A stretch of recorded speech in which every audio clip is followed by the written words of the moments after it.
वैसे तो लखनऊ में कई कोचिंग्स हैं, लेकिन टॉप कोचिंग की अगर बात करें तो टॉप रैंकर्स भी उसका नाम आता है। और आज यहाँ पर हम आपसे मिलवाने वाले हैं एक ऐसे मेहमान से जो वास्तव में स्टूडेंट्स का फ्यूचर बनाने में उनका काफ़ी सहयोग है। जी हाँ, हमारे साथ आज हमारे मेहमान हैं मैनेजिंग डायरेक्टर विकास शर्मा सर। सर, आपका पाठशाला टाइम्स में बहुत बहुत स्वागत है। Thank you.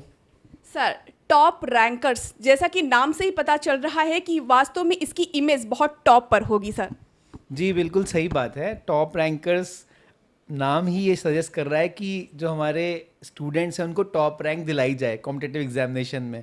कुछ उसी को देख करके टॉप रैंकर्स नाम रखा गया है।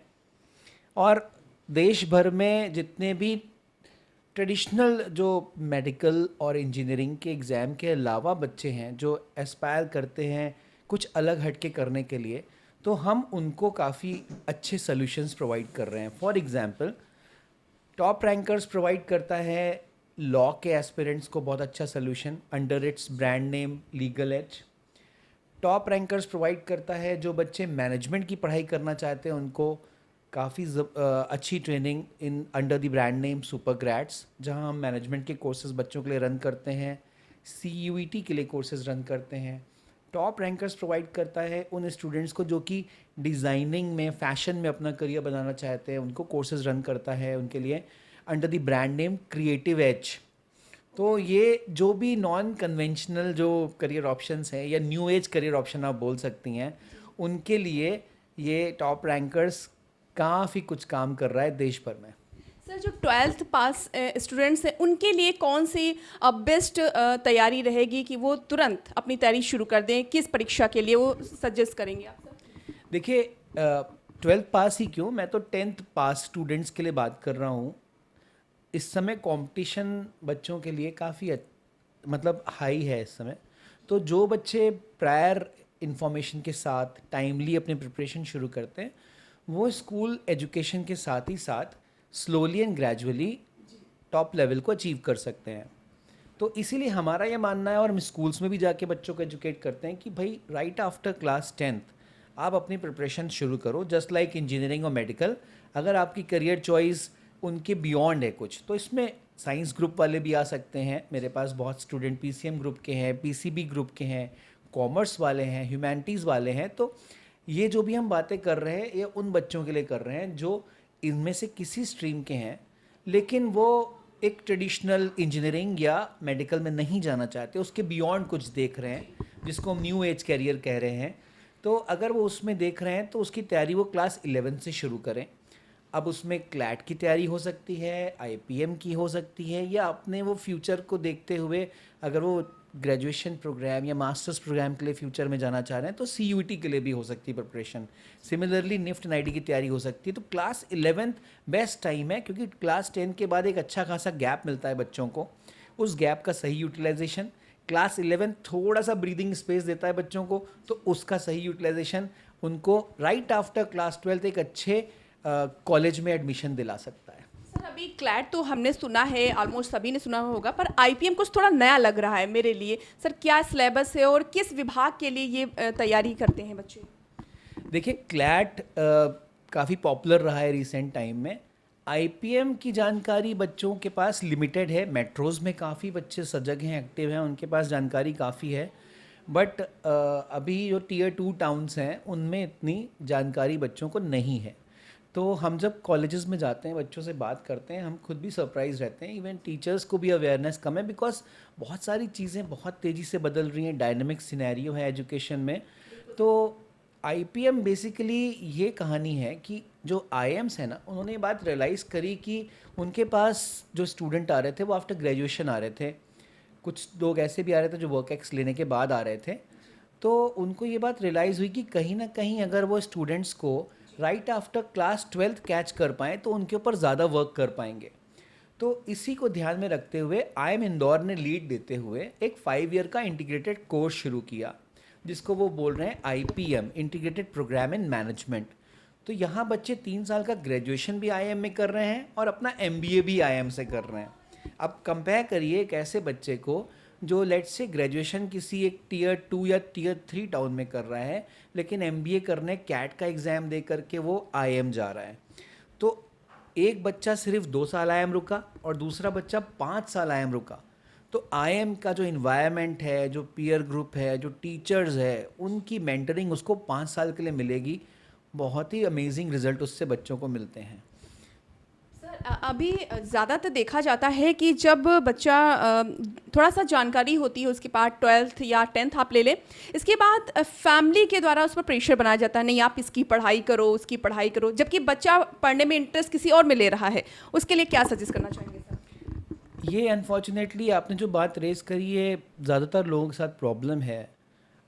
एज अ करियर कोच, मेरा करियर एजुकेशन सेक्टर में तकरीबन 20 साल का रहा है, 2 डिकेड्स हो गए। 15,000 से ज़्यादा बच्चों को मैंने गाइड किया है और मैं ICCC सर्टिफाइड करियर कोच भी हूँ। तो अपने इस प्रोफेशन में मैं बहुत रेगुलरली ऐसे पेरेंट्स से मिलता हूँ, बच्चों से मिलता हूँ, जो शायद उन्होंने करियर चॉइस इसलिए कर दिया कि पेरेंट्स कह रहे थे या नेबर्स कह रहे थे या रिलेटिव्स कह रहे थे।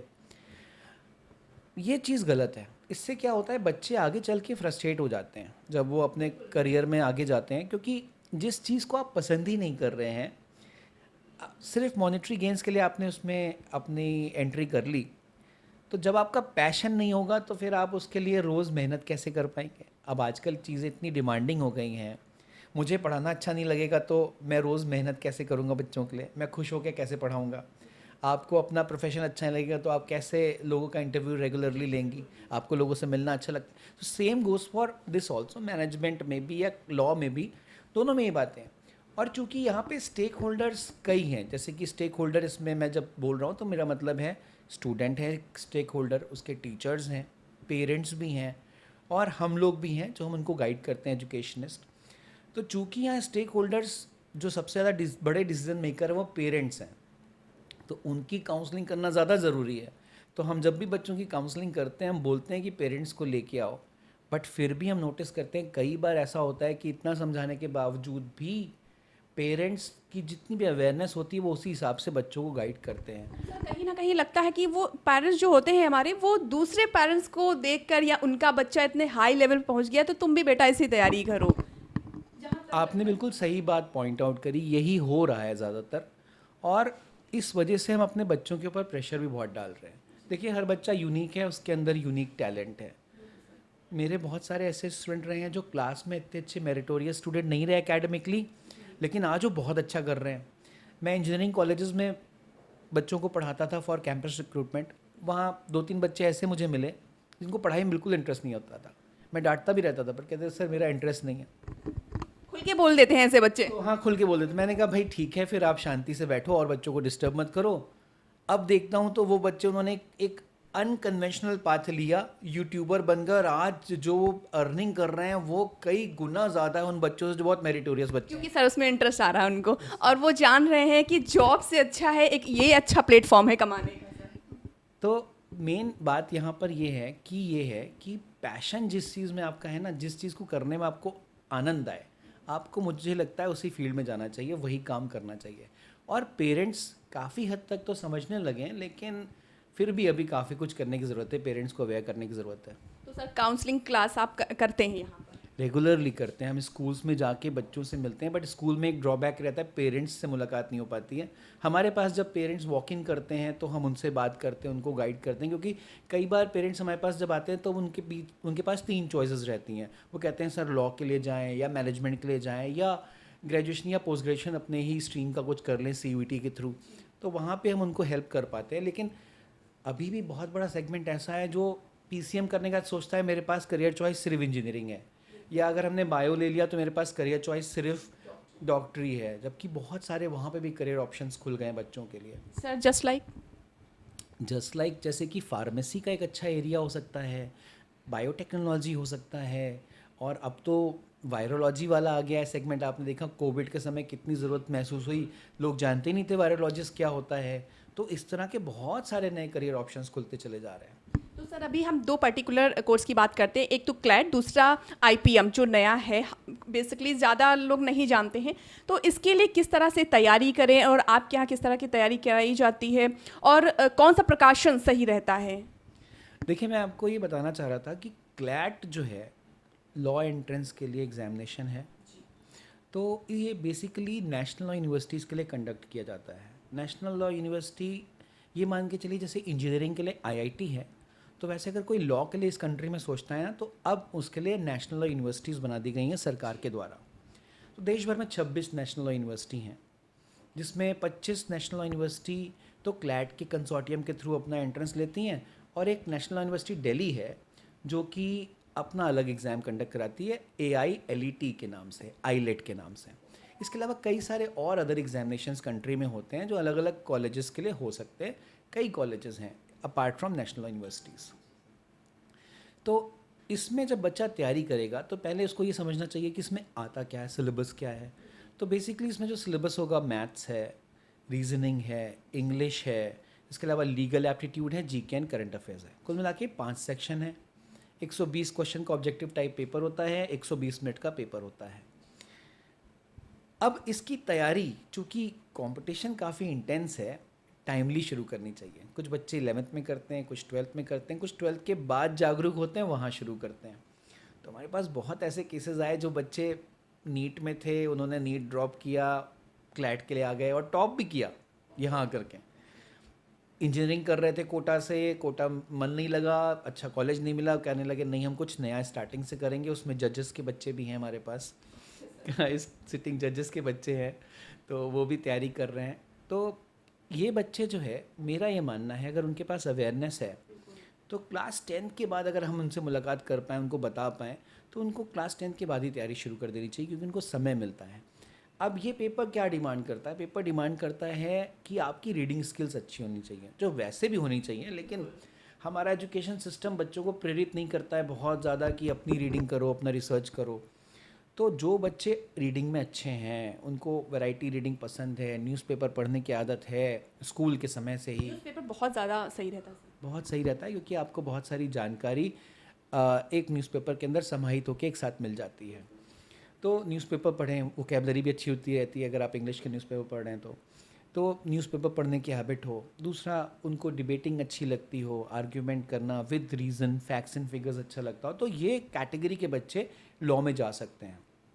क्लास 11th इसलिए बोल रहे हैं क्योंकि अगर उनका बैकग्राउंड नहीं रहा है तो हम उनको धीरे धीरे उनकी हैबिट में डाल सकते हैं। रीडिंग का सेशन, रीडिंग कैसे करना है, हम इनफैक्ट रीडिंग के लिए स्पेशल सेशन भी ऑर्गेनाइज करते हैं उनके लिए कि भाई न्यूज़पेपर कैसे सही तरीके से पढ़ना चाहिए। जीके के सेशन ऑर्गेनाइज करते हैं उनके लिए, अलॉन्ग विद अदर एकेडमिक जो सेशंस उनके लिए करते हैं कंपटीशन के लिए, वो तो करते ही करते हैं, एडिशनल चीज़ें करते हैं। हमने यहाँ लाइब्रेरी मेंटेन करके रखी है बच्चों के लिए कि आप बुक इशू कराओ, पढ़ो, ताकि आपकी रीडिंग की हैबिट बढ़े, आपको चीज़ों को जल्दी से पढ़ के कॉम्प्रीहेंड करना आए। तो एक पूरा कल्चर ऐसा बनाने की कोशिश करी गई है। और देखिए 10-12 साल बच्चे जब ऐसे कल्चर में रह के आए हैं, जब उन्होंने कुछ भी नहीं पढ़ा, कुछ भी नहीं इस तरह की चीज़ें नहीं करी, तो धीरे धीरे ही हैबिट उनकी फॉर्म होगी। तो जितना ज़्यादा समय वो हमारे साथ स्पेंड करेंगे उतना उनके लिए अच्छा रहता है। तो इसीलिए हम कहते हैं बच्चों से 10th के बाद ही शुरू करो। अब उसमें बच्चों की चॉइस ये भी रहती है, कई बार बच्चे कंफ्यूज रहते हैं, कुछ बच्चे PCM लेके आ जाते हैं, कुछ बच्चे बायो लेके आते हैं। इस कोर्स में जैसे हम क्लैट की बात कर रहे हैं, तो इसमें ना बायो है ना फिजिक्स है, सब कुछ नहीं आता है। आर्ट ग्रुप का बच्चा भी इसमें अप्लाई कर सकता है। ये स्ट्रीम एग्नोस्टिक है, मतलब आज हर स्ट्रीम के बच्चे सकते हैं, लेकिन अगर किसी ने बायो लेके पढ़ाई करी, मान लीजिए फॉर एग्जांपल, तो अब इस एग्ज़ाम के लिए उसकी जो वो पढ़ाई है वो बहुत ज़्यादा बेनिफिट नहीं कर रही है, इन द सेंस कि यहाँ पर उन सब्जेक्ट्स का कोई पेपर नहीं है। तो उसको जनरली हम रिकमेंड करते हैं कि ह्यूमैनिटीज़ ले लो। तो ह्यूमैनिटीज़ जब वो लेता है, अगर कुछ स्कूलों में जैसे चॉइस है लीगल स्टडीज़ का, तो लीगल स्टडीज़ एक इसमें पेपर होता है, तो एक तो उसकी अंडरस्टैंडिंग बन जाती है। मान लीजिए स्कूल में लीगल स्टडीज़ का ऑप्शन नहीं मिलता है, तो हम बोलते हैं एटलीस्ट तुम पॉलिटिकल साइंस लेके पढ़ाई कर लो, हिस्ट्री लेके पढ़ाई कर लो। तो इंग्लिश, हिस्ट्री या पॉलिटिकल साइंस वो अच्छा कवर करके आता है। तो एक तो उसकी हैबिट पड़ जाती है रीडिंग की, वहाँ से थोड़ा मेंटली वो रिलैक्स रहता है, तो यहाँ अपना अटेंशन ज़्यादा दे पाता है जब वो कंपटीशन की तैयारी करता है। तो ये बिल्कुल सही तरीका होगा कि बच्चे ह्यूमैनिटीज़ लेके पढ़ाई करें, अगर उनको ऑप्शन है तो। नहीं है तो फिर तो कोई बात ही नहीं। कई बार पेरेंट्स ही मैं देखता हूँ आके मिलते हैं, कहते हैं सर बहुत अच्छा मेरा बच्चा है, 99% लाया, 98% लाया, ह्यूमैनिटीज़ अच्छा नहीं लगेगा उसको दिलाना। अब ऐसे पेरेंट्स को क्या ही बताएंगे तो वो बुरा मान जाते हैं उस पर, तो कहते हैं नहीं सर साइंस लेके पढ़ाएंगे लेकिन क्लैट कराएंगे। तो उस बच्चे को थोड़ा एक्स्ट्रा बर्डन करना पड़ जाता है एकेडमिक्स में भी। वहीं पे कुछ बच्चे ऐसे हैं जो ये कहते हैं कि भाई मेरा इंटरेस्ट कॉमर्स में है, मेरा इंटरेस्ट मैथ्स में है, लेकिन मैं इंजीनियरिंग में नहीं जाना चाह रहा हूँ, बट मैं कॉमर्स में सीए भी नहीं करना चाह रहा हूँ, मैं कुछ प्रोफेशनली अच्छा काम करना चाह रहा हूँ, कॉर्पोरेट की तरफ जाना चाह रहा हूँ। तो ऐसे बच्चे, या ह्यूमैनिटीज़ लेकर के मैं कॉर्पोरेट की तरफ जाना चाह रहा हूँ, तो ऐसे बच्चे मैनेजमेंट की तरफ भी ओरिएंट हो सकते हैं। I am Indore, I am Rohtak, I am Jammu, Ranchi, बोध गया और कई सारे और आई एम आ गए हैं जो 5 साल का कोर्सेज शुरू कर रहे हैं, मैनेजमेंट का। यस कर चुके हैं मैनेजमेंट का। तो बच्चे यहाँ जा सकते हैं। इसके अलावा कई और देश के अग्रणी यूनिवर्सिटीज़ हैं, कॉलेजेस हैं, 5 ईयर का इंटीग्रेटेड मैनेजमेंट का कोर्स शुरू कर रहे हैं। तो एक ऑप्शन बच्चों के लिए ये भी हो सकता है क्लैट के अलावा। यहाँ पे बच्चे जब जाएंगे तो वो 3 साल की अपनी ग्रेजुएशन करेंगे। वो जनरली वो बीबीए हो सकता है plus management plus BA plus management, इस तरह से वो कोर्सेज डिज़ाइन रहते हैं अलग अलग कॉलेजेस में। तो इसमें भी बच्चों को जो 2 चीज़ें पूछी जाती हैं एंट्रेंस एग्ज़ाम में, वो है मैथ्स, रीजनिंग, एक साथ पेपर आता है, और दूसरा वर्बल एबिलिटी, उनकी इंग्लिश की कॉम्प्रिहेंशन और स्किल्स, रीडिंग और राइटिंग स्किल्स है। जैसे कुछ जगह वैट आता है, राइटिंग एबिलिटी टेस्ट, तो ये स्टेज 1 पे हो जाता है। जब बच्चे इसको क्वालिफाई कर लेते हैं तो स्टेज 2 पे आता है उनका पर्सनालिटी असेसमेंट, जो उनके इंटरव्यू के थ्रू चेक करता है कॉलेज की उनकी पर्सनालिटी कैसी है, क्या वो फिट हैं मैनेजमेंट के लिए या नहीं है।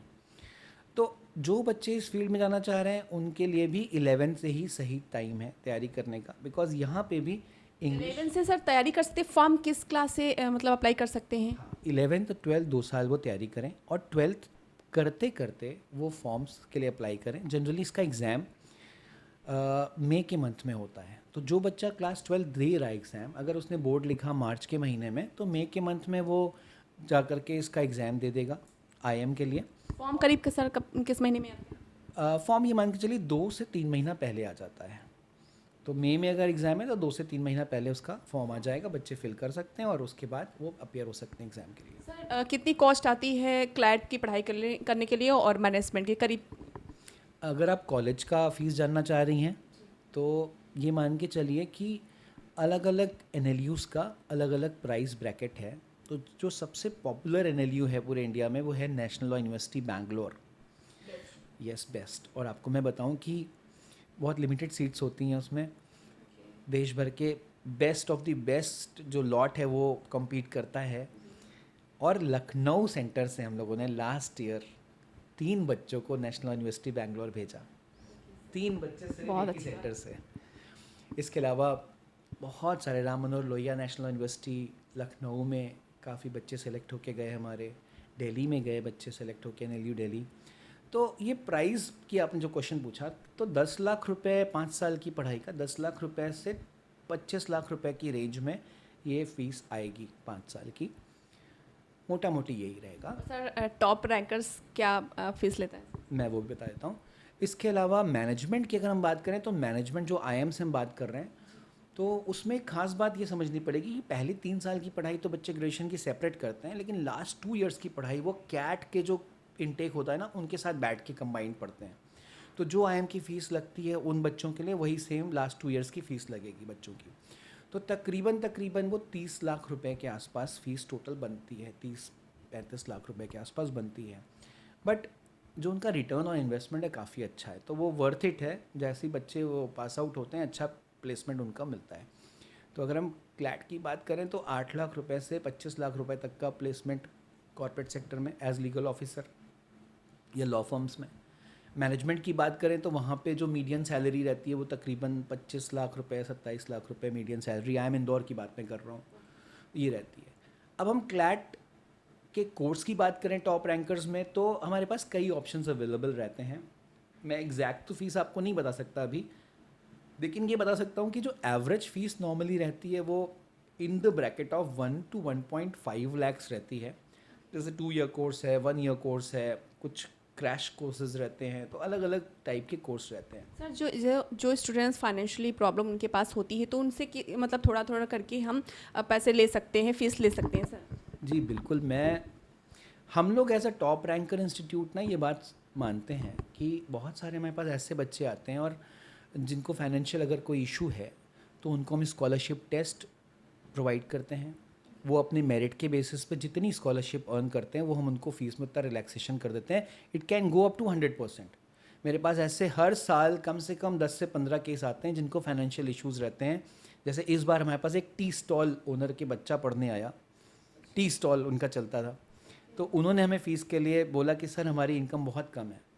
उनके लिए स्पेशल अप्रूवल लेकर के स्कॉलरशिप टेस्ट और स्पेशल अप्रूवल लेके स्कॉलरशिप टेस्ट के बियॉन्ड भी हमने उनके लिए फ़ीस में रिलैक्सेशन किया, क्योंकि बच्चा मेरिटोरियस था, हमने कहा पढ़ना चाहिए उसको।